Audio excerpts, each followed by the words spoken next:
Goedemorgen mensen. Nou, als eerst natuurlijk de allerbeste wensen voor iedereen. Ik hoop dat het voor iedereen gemoedelijk en gezellig is geweest. De kerst en nou wordt een nieuw jaar.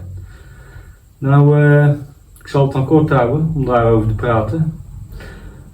Dan gaan we nou beginnen. Ik ga nou eerst de bovenkantjes opmetselen natuurlijk.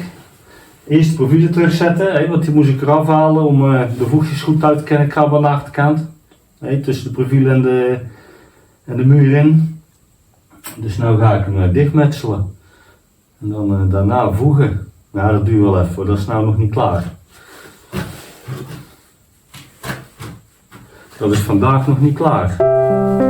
Success is not a coincidence. It is the result of hard work. Every effort you take is paving the way for your future. Believe in your dreams and fight for them. Even when facing difficulties, you must face them with courage. Keep taking action and maintain a positive mindset. Your perseverance will lead you to a brilliant tomorrow.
Nou, ik heb hier wat Tampax. Ik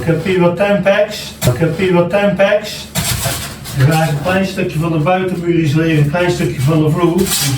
Eventueel een koude bruggetje op te vangen. Voor wat het waard is. Maar ja, wat je doet, dat doe je. Ik denk dat ik er goed aan doe. Dus dan moet ik eerst, anders kan ik er niet meer bij dadelijk natuurlijk.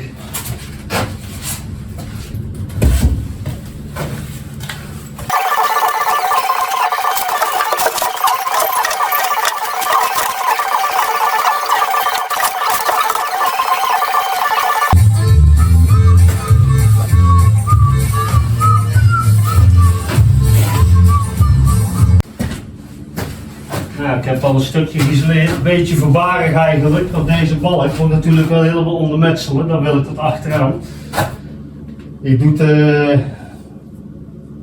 al die Tampax, dat doe ik ook inpurren, dan heb ik het idee dat er geen condensvorming kan optreden. Dus ja, ik denk dat ik daar wel goed aan doe. En nou moet ik eerst opruimen. Dit is allemaal persschuim of Tampax stof.